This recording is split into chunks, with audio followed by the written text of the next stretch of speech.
Stay focused and energized using G Fuel. You can use the discount code OGXRAYZ to get 10% off your entire order.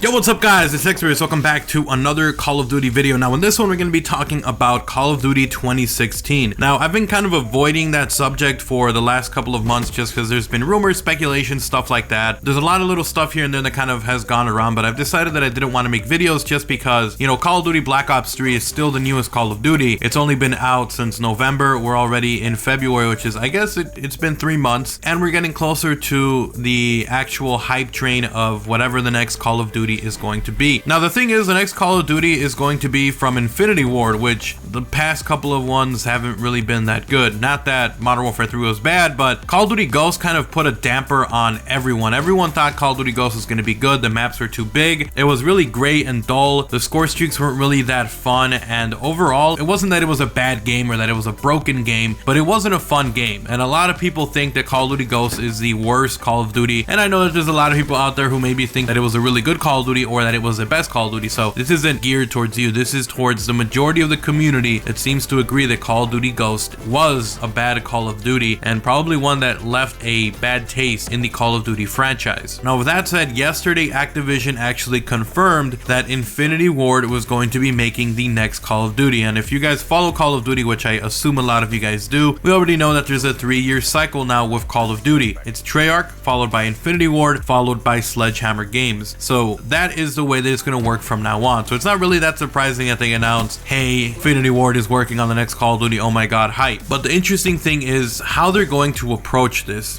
Now I think that a lot of people kind of gave Ghost a lot of flack because it was not necessarily the greatest Call of Duty, you know, and it's just the opinion of the majority of the community, but we have to keep in mind a couple of factors that happened. Call of Duty Ghosts was the first Call of Duty that was going between transition of last gen and current gen, so it was the first Call of Duty that had a team working on both sides, and you know, that probably was very hard for them to do. Number 2, Call of Duty Ghosts was the last Call of Duty that worked on a 2-year cycle. Advanced Warfare had 3 years and Black Ops 3 had 3 years. So Call of Duty Ghosts, even though they were making games long before then on a 2-year interval, it was the last Call of Duty that had that crunch time of only having 2 years. So it'll be interesting to see what Infinity Ward does with the next Call of Duty, whether it's Ghost 2, whether it's Modern Warfare 4, or what a lot of people think is going to be a completely new Call of Duty franchise. And I say this because of the statement that was given by Activision, but regardless of what it is, it's going to be the first time we see a Call of Duty that is completely next gen only, and there's also their first game that's going to be on a 3-year cycle. So it's the exact opposite of what they were when they released Call of Duty Ghosts. They're no longer supporting a previous gen version, and it's also going to be their first time making a game with a 3-year time cycle. So this could go from a really bad game that it was for Ghost to a really good game, which could be whatever they decide to be, Ghost 2, Modern Warfare 4, or a new franchise. Now going back to that whole new franchise thing, let's go ahead and read up on what the official statement was from Activision. So Infinity Ward tweeted out, Call of Duty 2016, now it's official, can't wait to show you what we've been developing, hashtag Call of Duty, which was then followed by Activision, who had their quarterly reports that they do. I mentioned a bunch of stuff about them making so much money, but the final one, it says, a new innovative Call of Duty title from Infinity Ward, the makers of Modern Warfare series, expected to launch this year. Now, I find it pretty interesting that they put Modern Warfare series in there just because their newest one was Call of Duty Ghost. So you'd think, well, if their recent one was Ghost, how come they didn't put the makers of Call of Duty Ghost series? Maybe because it's not a series, maybe because it wasn't as good of a COD and they know that it wasn't, so they're kind of going back and saying, oh, they're the ones who made Modern Warfare. Or it could be that they're saying, since it's going to be a new innovative Call of Duty, that it might not be Ghost, that it might not be Modern Warfare. They're going back and resetting everything. So it'll be interesting to see what they say, but I wanted to make a video here talking about Call of Duty 2016. Do I think that Black Ops 3 can last over all the way through Black Ops 4 or World at War 2? I kind of do, especially if they do release all of the mod tools that are needed to extend the lifespan of this game. But honestly, I'm really hoping that Call of Duty 2016 is a really good Call of Duty. I mean, the situation is completely reversed for Infinity Ward. They don't have the time crunch and they're not having to deal with last gen anymore. So it's a 180 flip, and I'm hoping that's the same thing that happens with their Call of Duty. Anyways, thank you guys so much for watching the video. Wanted to cover this. If you guys want me, I can cover more Call of Duty 2016 news and info as it comes out. I'll definitely try to do that for you guys. But anyways, thank you guys so much for watching the video. Leave a like, leave a favorite. It does get the content out there and it is very much appreciated. It really does help me out. And if you are new, if you enjoy content like this, I post a lot of Call of Duty Zombies news, info, along with multiplayer information, tips, tricks, class setups, and a whole bunch more. So if any of that sounds interesting, make sure to subscribe. If you guys want to keep talking, Twitter is the best place to do so. Go ahead and follow me over there. And last but not least, if you guys want to, feel free to use my discount code OGXRAYZ to get 10% off Control Freak and G Fuel. I'm out. Peace.